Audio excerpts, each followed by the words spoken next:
Assalamualaikum warahmatullahi wabarakatuh. Ini adalah peringatan hari lahir Nahdlatul Ulama yang ke-99. Setahun sebelum usia 1 abad Nahdlatul Ulama.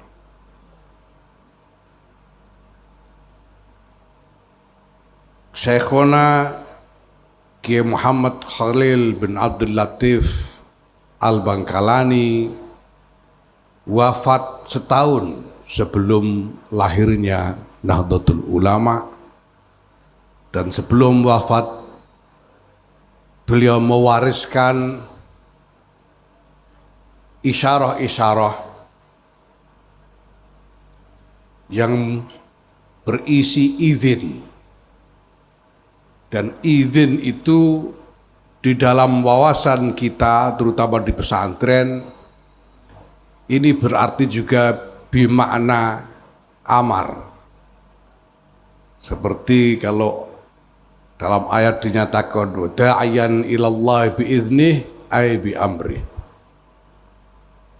Isyarah-isyarah syekhuna memberi izin, dan itu berarti perintah kepada santri-santri beliau, termasuk Hadratus Syekh Kiai Muhammad Hashim Asy'ari, untuk mendirikan organisasi ulama yang kemudian diberi nama Nahdlatul Ulama ini. 1 tahun lagi Nahdlatul Ulama akan memasuki usia yang ke-100, 1 abad. Bagaimana mungkin kita tidak ingin datang ke tempat ini, menghadap Syekhona, merasakan jejak-jejak di buminya, agar kita ingat untuk apa Jam'iyah ini didirikan. Peringatan hari lahir Nahdlatul Ulama tahun ini kita selenggarakan dalam satu rangkaian kegiatan di 4 titik yang berbeda. Yang pertama pada tanggal 31 Januari yang lalu, bersamaan dengan pengukuhan pengurus besar Nahdlatul Ulama, kita selenggarakan di Balikpapan, Kalimantan Timur. Kemudian kita selenggarakan kegiatan lain dalam rangka peringatan Harlah di Labuan Bajo, Manggarai Barat, Nusa Tenggara Timur. Kemudian kita canangkan, walaupun terpaksa harus ditunda karena uzur corona, yang alhamdulillah di sini katanya tidak ada, katanya. Tapi kita mencanangkan dan akan segera kita laksanakan juga, insyaallah dalam waktu dekat. Satu lagi kegiatan di Palembang, Sumatera Selatan. Dan malam ini di Bangkalan kita maksudkan sebagai puncak rangkaian peringatan Harlah Nahdlatul Ulama tahun ini. Titik-titik kegiatan itu dan rangkaian kegiatannya tidak dipilih secara acak, tetapi merupakan kesimpulan dari satu upaya refleksi, perenungan tentang perjalanan yang telah dilalui oleh Nahdlatul Ulama, tentang visi dan cita-cita yang dipikirkan oleh para muassis Nahdlatul Ulama, dan apa yang kita butuhkan untuk bisa bergerak lebih jauh lagi, khususnya dalam menyongsong 1 abad Nahdlatul Ulama ini. Kita sengaja memilih melakukan pengukuhan dan peringatan Harlah di Balikpapan Kalimantan Timur pada tanggal 31 Januari yang lalu, yang merupakan tanggal lahir Nahdlatul Ulama menurut kalender Masehi. Kenapa? Karena kita tahu bahwa saat ini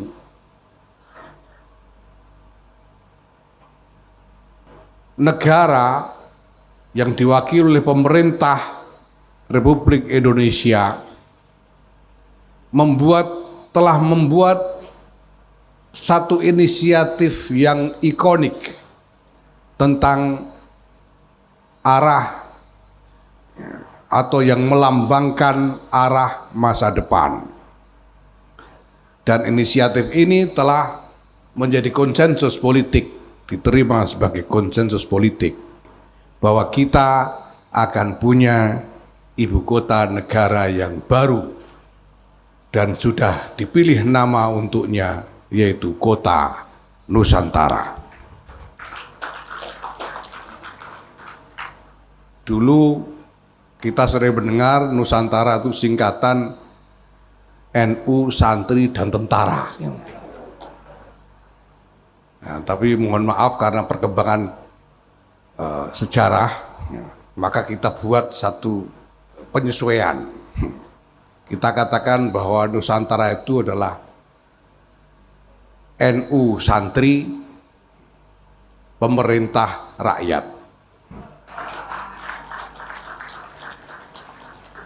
Artinya bahwa hubungan antara NU sebagai jamaah dengan santri sebagai jamaah laksana hubungan antara pemerintah dengan rakyatnya. Ini adalah inisiatif yang ikonik mengenai masa depan. Maka kita ingin ikut menjadi bagian dari inisiatif masa depan itu. Karena Nahdlatul Ulama ingin menggapai masa depan dan tidak mau dipenjara oleh masa lalu. Maka kita nyatakan bahwa kita ingin menjadi bagian dari inisiatif masa depan itu, yang dalam hal ini disimbolkan oleh adanya ibu kota negara yang baru untuk menjadi bagian darinya, dan sekaligus kita ingin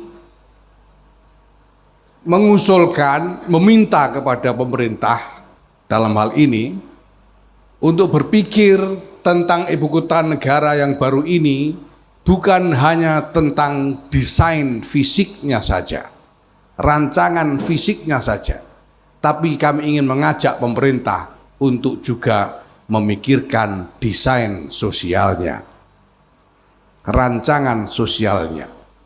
Kita akan membangun satu kota yang sama sekali baru di IKN nanti. Dan kita harus berpikir masyarakat macam apa yang akan kita hadirkan di kota yang baru itu.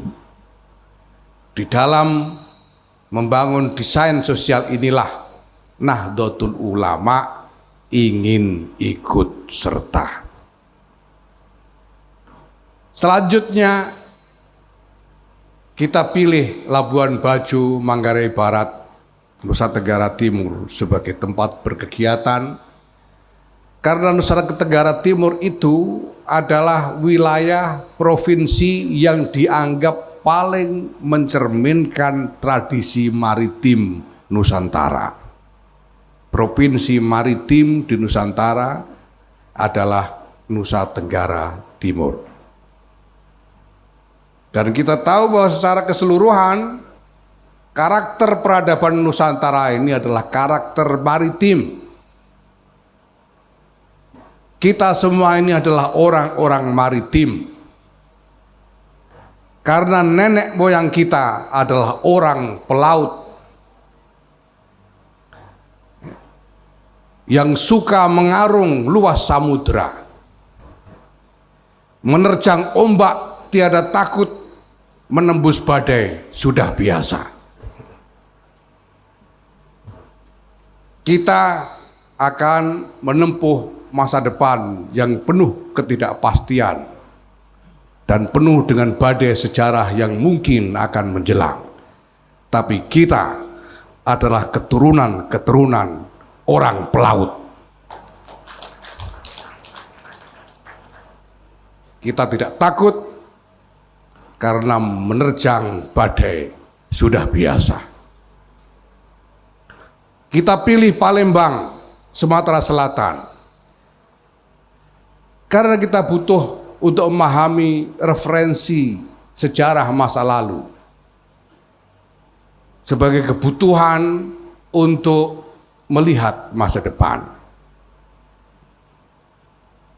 Palembang adalah Sriwijaya, dan Sriwijaya adalah eksperimen berskala Nusantara, eksperimen peradaban berskala Nusantara yang paling tua tercatat di dalam sejarah.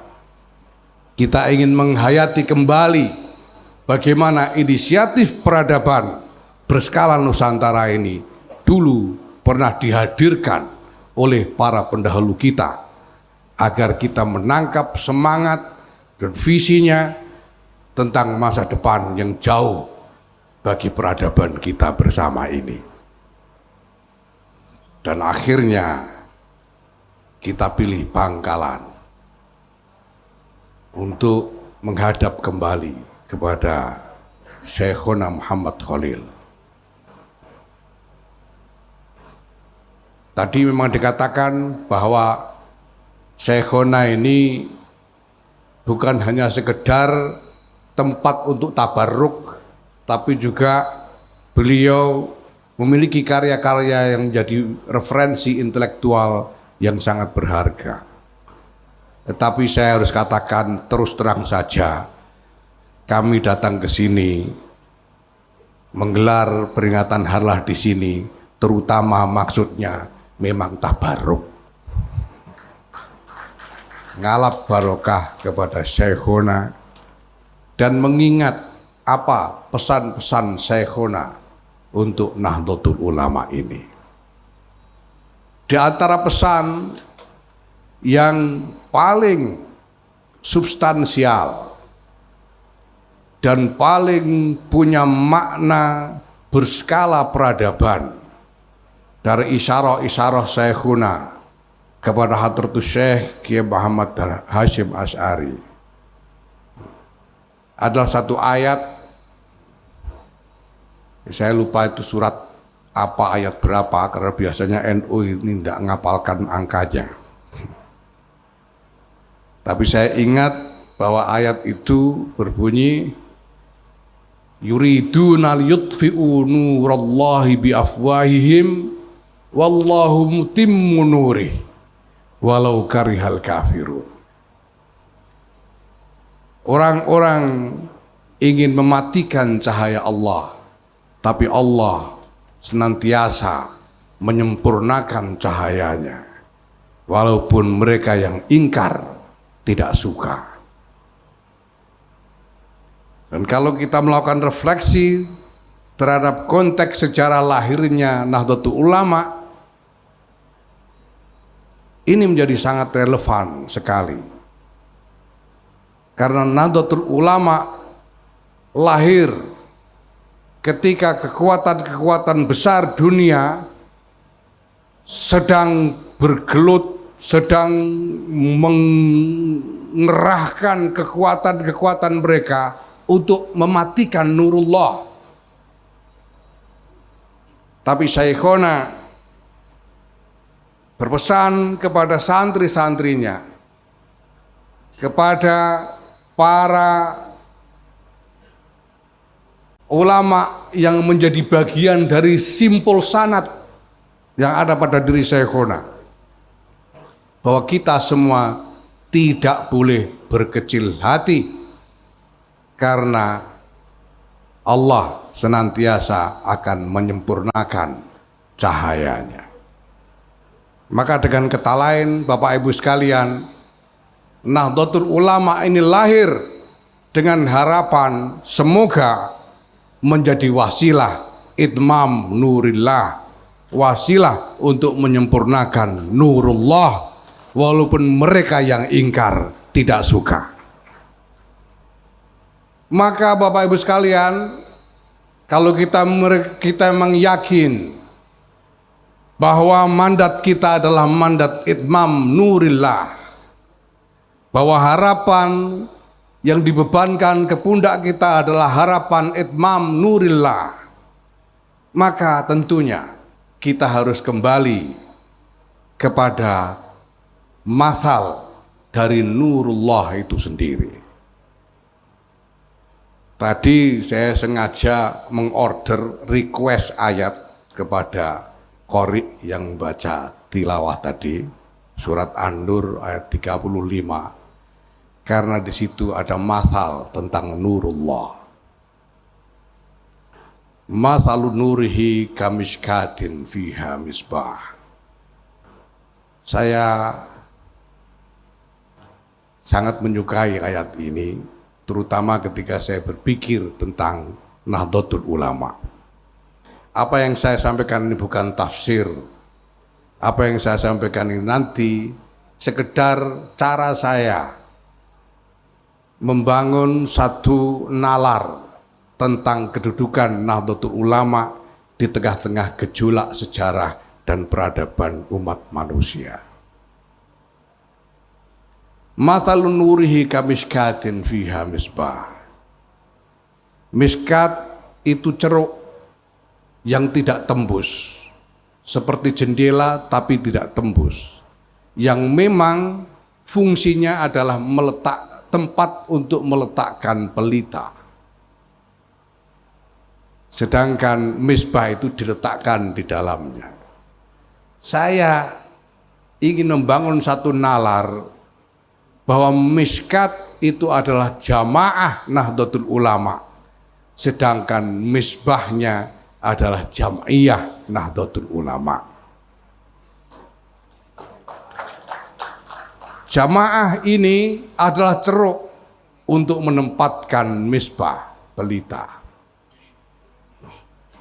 Tapi misbah itu tidak akan mampu tegak dan tenang sinarnya menerangi sekitarnya kalau tidak dilindungi dengan zujajah, dengan kaca atau semprong kalau orang Jawa mengatakan. Semprong inilah akan menjaga api dari pelita itu supaya tetap menyala dengan tenang, dengan sinar yang menerangi lingkungannya. Zujajah ini adalah tatanan organisasi. Tatanan organisasi ini harus kita fungsikan laksana zujajah yang memberi bentuk kepada sumber cahaya itu sendiri, sekaligus menjaga ketenangan api yang menjadi sumber cahaya itu. Tetapi zujajah ini harus sungguh-sungguh zujajah yang jernih. Ka'annaha kaukabun durriyun yuqadu min syajaratin mubarakatin zaitunatin la syarqiyatin wala ghurbiyah.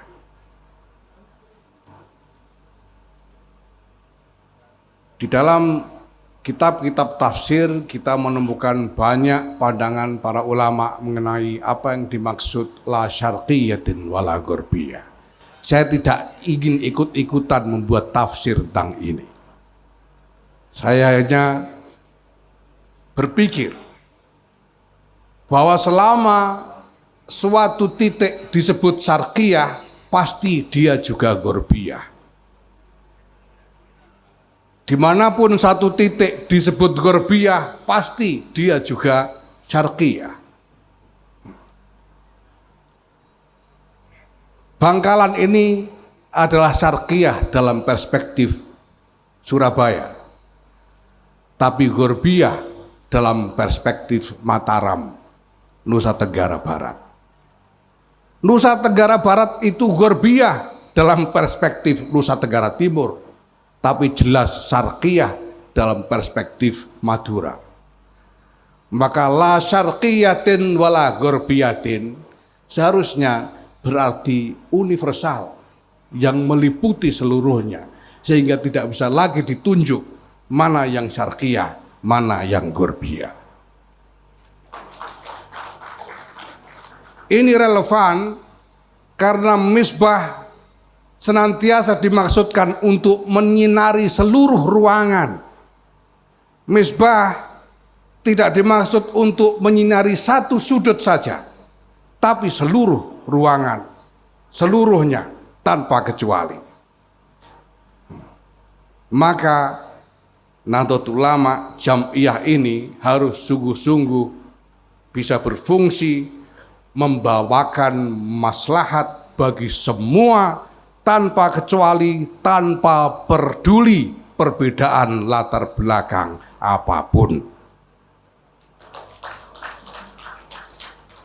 Dan Bapak Ibu sekalian, sebetulnya sekarang ini kita sudah mencicipi betapa besar maslahat yang bisa kita hadirkan kalau kita sungguh-sungguh bersikap la syarqiyatin wala ghorbiyyah. Kita baru selesai muktamar akhir Desember yang lalu, belum ada 2 bulan yang lalu. Kepengurusan baru selesai disusun awal Januari, kalau tidak salah tanggal 5 atau 7 Januari. Ya, saya sampai lupa karena terlalu cepat gerak ini. Dan baru dikukuhkan tanggal 31 Januari yang lalu. Tapi sampai hari ini kita sudah mendapatkan komitmen kerjasama dengan berbagai pihak, dalam hal ini kementerian-kementerian dalam pemerintahan, seperti Kementerian Lingkungan Hidup dan Kehutanan, Kementerian Kelautan dan Perikanan, dan dalam proses peresmian kerjasama dengan Kemenko Ekonomi. Dan baru saja kita tanda tangani kerjasama dengan Kemenek BUMN dan Kementerian Koperasi dan UKM.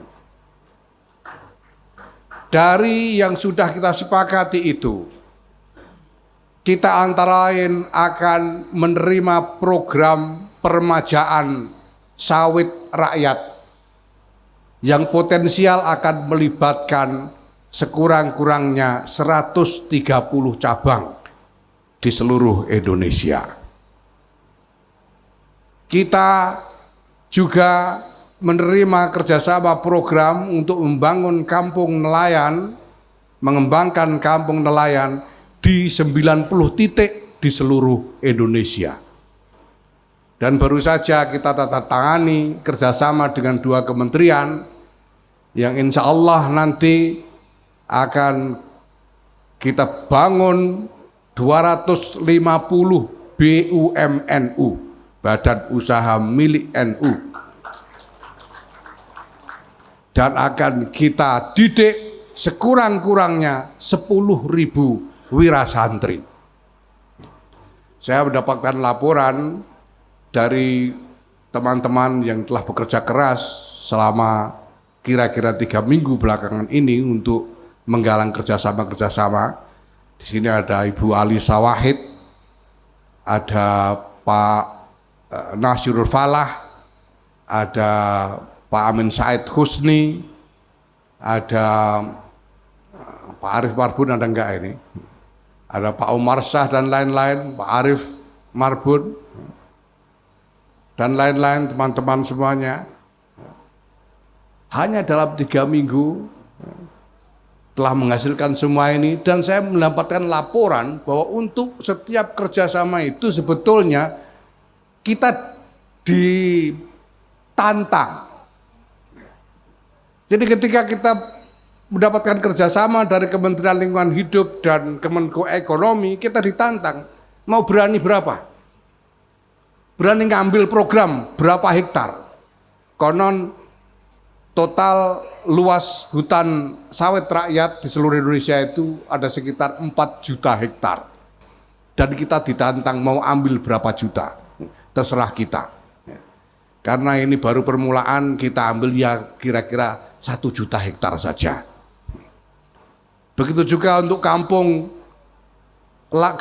nelayan. Kita ditanting, berani berapa puluh, kita ambil 90 saja. Sama dengan kementeriannya Pak Erik, kita ditanting mau berapa, BUMNU. Ya berapa ya, 50, 250 dulu saja lah. Kalau kita minta 1000, insya Allah dikasih sama Kemendak BUMN. Begitu juga dengan Kementerian Koperasi, berani berapa? Kita sebut 10.000. Sama Kementerian Marketing, enggak sekalian aja 1,5 juta lah gitu. Ya nanti dulu Pak, ini baru mulai. Gitu. Mudah-mudahan setelah berjalan kita bisa ambil lebih banyak lagi dan lebih banyak lagi. Ini semua adalah hasil bahwa kita menyatakan diri terbuka untuk semua. Kalau kemudian ada yang merasa tidak enak dengan ini, ya bagaimana lagi? Karena kenyataannya dengan membuka diri untuk semua, kita bisa mendapatkan maslahat yang lebih besar. Kalau ada yang merasa tidak enak,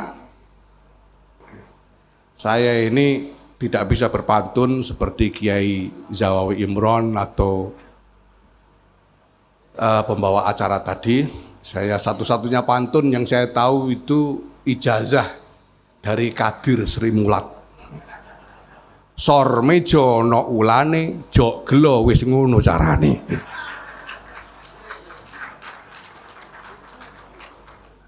Tapi Bapak Ibu sekalian, ini semua hanya bisa sungguh-sungguh kita harapkan maslahat yang barokah. Sebagaimana barokah lahirnya Jam'iyah Nahdlatul Ulama ini, apabila sungguh-sungguh saripati dari pohon yang menjadi sumber nyala api itu adalah minyak yang begitu jernih sehingga yakadu zaituha yudi'u walau lam tamsashuna, begitu jernihnya sehingga seolah-olah sudah bersinar walaupun tidak disulut dengan api.